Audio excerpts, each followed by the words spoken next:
What is up, guys? It's the Sound Alchemist, and I'm feeling really weird right now because for some reason I chose to grab the mic with my left hand, and I'm right-handed. Oh, that swap. So welcome back to another For the Greater. This is a video series where we answer the questions left by you, the viewer. If you have a question for us, simply comment down below. Put a question in front of your question because we get to those questions first. And as always, I'm the Sound Alchemist. This is Gersh1. We didn't say that? No, we did not, because I was confuddled by my mixing of my hands. Oh, damn. Okay. This question comes from FreeRichie25. Oh, that's kind of funny.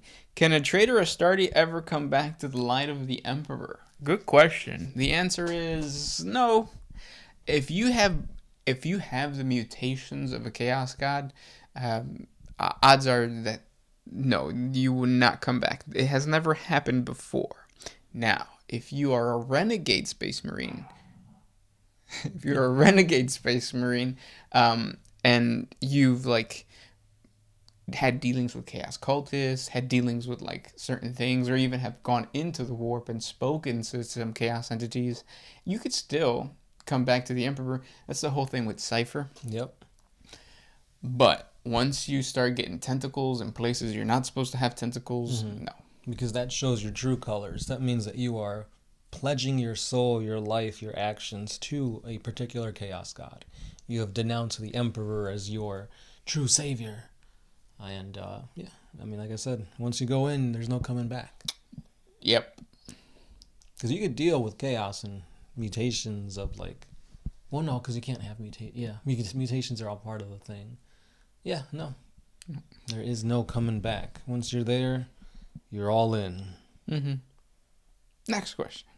This one is by Drew Cypher.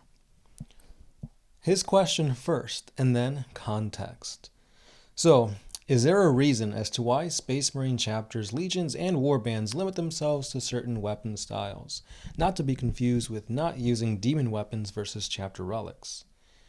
Throughout humanity's history, we've had a lot of weird melee weapons that you've probably seen in D&D. Yet, the Space Marine chapters and legions seem to stick to chain swords, power swords, thunder hammers, etc.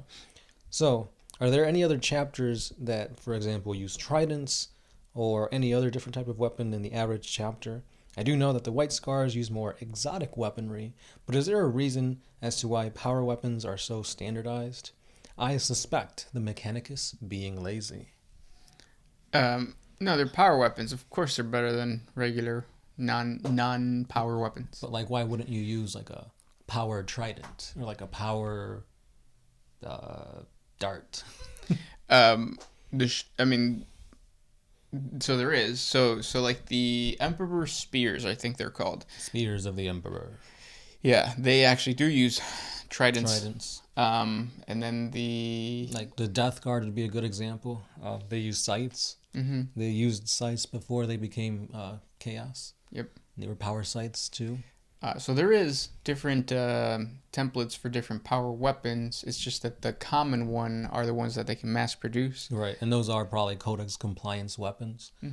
Because if you're going to train a whole Astarte chapter to be proficient in weaponry, just stick with the more readily available ones, the ones that the STCs actually have blueprints for that you can create. Because if you're going to have a whole chapter that's really adept at using tridents, for example, and there are no STCs to create power weapon tridents, then once those weapons break, or once they're so deteriorated through age, they're going to be adept at using a weapon that no longer can be produced. So. Yep. I had another. Oh yeah, you got it. But yeah, and then you could see that especially with 30k weaponries, Volkite weaponries aren't readily used in 40k setting because the blueprint was lost and the Adeptus Mechanicus can't create them anymore. Yeah. Same things with Phosphex weapons, Volkite. There's a lot. So there's a deterioration of the knowledge. It's not so much that the Imperium is getting lazy; it's just that they're getting dumb. Yeah, which is weird, but. I mean, look at dreadnoughts, for example. The dreadnought you currently see now is actually less advanced than the contemporary dreadnoughts from the Heresy. Yep. Good question, though. Yeah, very good question. Next question comes from Sadmir Putin. What Primarch do you think would make for an awesome boss in a D&D campaign? All of them? No, because I feel like some are just pretty plain and generic. Like Gilliman and Dorn seem very like They would plain. be. I think you could really twist a good D&D campaign specifically for parties that are lawfully good or lawfully, or no. What are the two corners? It's lawfully good, and then the other one. It's like Chaotic evil. yeah. If you have a party that's either one of those two, I think having Gilliman and Dorn would be excellent bosses, just because they exemplify a certain aspect of morality. So I even like them. If you want like an easy one though, what would you say? Definitely one of the Chaos Primarchs, either Magnus or Mortarion, because for one, they're massive in size. They can use psychic powers. They can summon the Desidens of the Warp. That's true. So yeah. And they have models. I thought that's what you're gonna say. Well, they do, yeah. But yeah, plopping down a Magnus or a Mortarion model during a D&D session for somebody that doesn't know what 40K is would be like, because like even the Wiz Kids dragons that they sell at like, or for D&D, they're cool, but they're never to the detail of Mortarion. And not just that, but like usually D&D figures are like what, 2 inches tall. Yeah. This guy's like 8 inches, 9 inches. So Yeah. just the scale alone is going to be like, whoa, we're fighting that. Remember, size matters. Mm-hmm. Next question. This one is by Chaplain Grimaldus. We see my Black Templars are deployed in small groups, but not too far from other squads. Is it common for when other Space Marines deploy to have a banner of their own squad within that chapter, or is it only the case for the Space Marine chapters who are more devoted to the Emperor? I mean, they do have like their banner bearers. Wait, what was this question? So he's saying, is it common for other Space Marines to deploy a banner of their own squad within that chapter? Or is it only for those who are more devout to the Emperor, like the Black Templars? Okay, no, it's a common thing. Like the Codex Astartes does have company banners, so it's a thing that every single chapter should have. Right, and it's like a sign of honor that like after the fight, it's like the banner never fell. Mm-hmm. Yeah. Yeah. Good question. Next question comes from Corn. When will I get a video about my greatness? You have a lot. So check out our 40 facts on Corn everything. We even have a bunch of demon lore and greater demon lore on Corn than most other places. The only other one with the exception of Nurgle. I think like in terms of popularity, because of when the Primaris Marines came out, they came out with the Nurgle stuff. The most popular Chaos God would be Nurgle, and then Khorne, and then a tie between Slaanesh and Tzeentch. Yeah, I feel like those two don't get much love. Yeah. So this one's by Unappeasable Emo. Yeesh. What single piece of tech in STC form would benefit the Imperium the most? Keeping in mind that anything too advanced gets locked away under heresy, or it may be too hard to recreate. Well, if you have an STC, it tells you how to create it. That's the whole point of an STC. So, AI. I think like just basic AI would be... But you don't think that falls under it's heresy because of the Men of Iron rebellion and all that? It is, but like you're rediscovering this STC. So like the Imperium, depending on who finds it first, they would probably benefit the most from it. I would probably go into some type of rogue trader thing. I think that's why the Death Watch is so popular. I think the Death Watch is not afraid to use technology that they discover right away. They don't have to go through the whole, let's see if the Adeptus Mechanicus in the Forge Worlds of the Machine Cult say it's okay, and let's see if the bureaucracy of the High Lords say that it's okay. No, they just use it. Yeah. So yeah. That's why they use like Necron phase weaponry. Yeah. And they just say, no, it's really old human tech. Yep. This one's by Fraser Gayapersad. How are you guys doing? And also, what is your favorite tidbit of 40k lore? I'm good. Thanks for asking. I'm okay. Favorite lore definitely has to be anything that revolves around Farsight. The origins of his blade, that's really cool stuff that I really want to get to know. There's been thousands of like theories. Maybe it's Necron tech, maybe it's Old One technology, or maybe it's just really old human technology.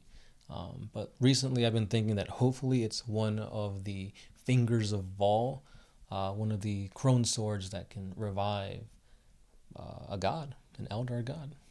That'd be really cool and a good way to tie in like the Tau to bringing back a Primarch. Mm-hmm. Sanguinius, maybe? Even though he's not dead. Yeah. Or well, he was dead, but now he's not dead. Yeah. Oh my god. But I just wanted to tie into anything really, because the enclaves for Farsight, they just seem to be their own thing. They never have anything to do with any other like chapter unless they're fighting them. And if it's actually ties them in a non-warfare type of way, that'd be really great. Yeah. My favorite tidbit lore is Wazdaka. He used to be a war boss in the old codex, and he rides in a big bike called the Bike of the Apocalypse. And his whole thing is that he was riding through a battlefield, and when he saw that an Imperial Titan was just destroying his army, he lit himself on fire, crashed through the head of the Titan, and exploded the Titan. So one war boss was able to take down an entire Titan by lighting himself on fire and just Evel Knievel type. I think that's pretty cool. Yeah. Was there ever a model for him? No, never a model. Oh, so that was just a kit bash you did? Yeah. Nice. Yeah. Next question. This one is by Ash. And how do you think the Warhammer 40K narrative will eventually end?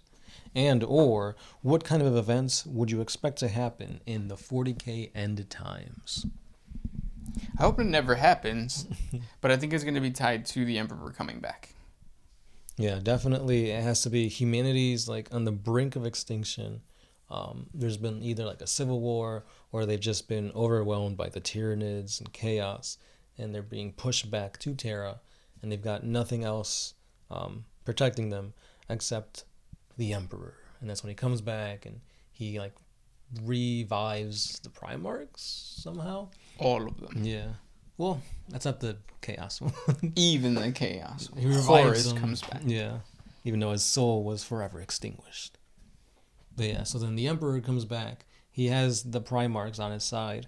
And now he opens a warp rift where the army of the light comes back. And now they're fighting against Tyranids and chaos in this like epic battle. Yeah. Avengers style. That'd be badass. Yeah. Those were the questions for today. If you guys have more questions for us, comment down below. If you enjoy our content, thank our patrons on Patreon. It is their $1 contribution a month that really helps out. If you guys want to help us out, the link is down in the description. If you don't, thanks. All right. Yeah, Thanks for for watching, listening. See you next week. This has been the Sound Alchemist, Gershwin. and we are out. Always